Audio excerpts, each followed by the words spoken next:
Hey, everybody. It's the Jimmy Dore Show. I'm Aaron Maté, sitting in for Jimmy, here with Americans comedian Kurt Metzger. And Adam Smith is a Democratic member of Congress who, up until recently, was the head of the House Armed Services Committee. Very big supporter of the Ukraine proxy war. Gets a lot of money from the military-industrial complex in his donations.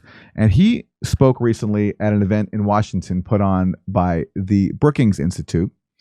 And he got protested by Code Pink, which is one of those groups that have kept anti-war sentiment alive in this country, where a lot of people packed it up after Obama was elected and went home. Well, Code Pink stayed out in the streets and are consistently doing acts like this, disrupting warmongers and calling them out for their policies. How come they're not, co-opted by now?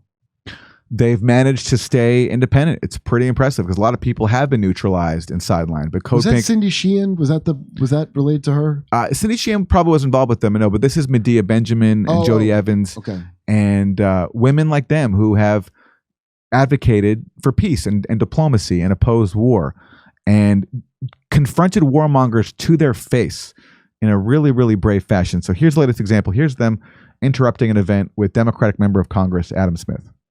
And that was a fantastic framing. And let me pick up if I could. Right. The framing was actually not fantastic. Right now, the two real security threats to the world are nuclear war and the climate crisis. And unfortunately, Congressman, the way that both the Democrats and Republicans have been pushing us in this war in Ukraine, where we definitely condemn Russia, but we need negotiations. If we keep pouring billions and billions of dollars into this war, we're taking us to the brink of a nuclear war. Let's listen to the chair of the Joint Chief of Staff, Mark Milley, who said, seize the moment, go for negotiations. Raise your hand here. Yeah, remember this? This was buried pretty quickly. The U.S. top military official, Mark Milley, chair of the Joint Chiefs of Staff, not long ago called for diplomacy with Russia, said that Ukraine has gone as far as it can go militarily. We need to have peace talks. And not even the top U.S. military officer in the country, Mark Milley, could convince the warmongers in Washington that we need diplomacy. And so here is Medea Benjamin reminding this event about that. We'd like to see negotiations instead of a nuclear war. None of you? Come on, there's got to be somebody. Actually, I'll take that as the first question because I think it's a good point. Well, I was asking the audience that, actually. But I know, and Michael, I know you're a big cheerleader for the Iraq War and for other wars, so you don't really have a lot of legitimacy when it comes to using diplomacy, not war. But I think let's just put it in the context. So you don't want to hear any sort of discussion? You just want to talk? I just want to end my point here, which is to say that it's a shame that 30 Democrats who signed a letter to Biden calling for negotiations were so pilloried by people like you in the Democratic Party. I didn't pillory them at all. They withdrew their letter after 24 hours. The Democrats have to get back on board of calling for negotiations and not leave that to the extreme right of the Republican Party like Marjorie Taylor Greene. They shouldn't be the ones with the rational voice in all of this calling for negotiations. Democrats have to step forward, have to put the pressure on the Biden administration and say we need negotiations, not more war. The real security, national security is addressing the climate crisis, getting people housed, and not focusing on weapons. We have $880 billion going to war. We need more social services.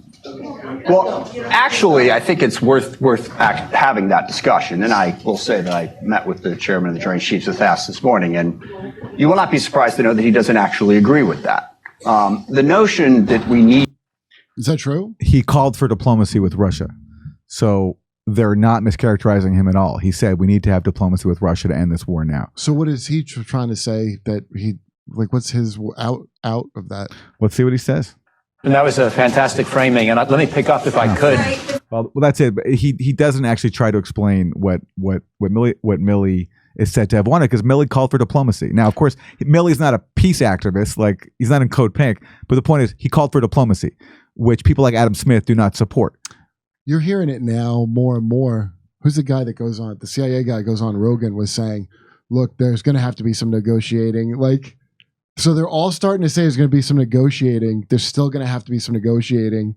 And they're kind of like, what do you call it? It's like no, like it's all the lies about like we had no idea how this was going to go, but now what we see, there's going to have to be some. They're going to keep the lie that hey, we didn't plan on this. Absolutely. Russia just out of nowhere. Absolutely. So here's a look at Adam Smith's donors. The defense industry, more than $110,000 in campaign donations. And when recently there was a call to have more oversight of all this weaponry that the U.S. is sending to Ukraine, billions and billions and billions of dollars worth, Adam Smith said this. He said, calls for Ukraine aid oversight are Russian propaganda. That was his response. That. Yeah. Oh, right. We played this. We showed this clip before. See, I didn't understand this because it's the concept of oversight is Russian propaganda. Like, what do you mean? Everybody, we're doing live stand-up comedy in Los Angeles in January and February in Los Angeles. And then we're going to Tempe, Palm Springs, Milwaukee, Minneapolis, Nashville. Go to jimmydore.com for a link for all those tickets and become a premium member while you're there.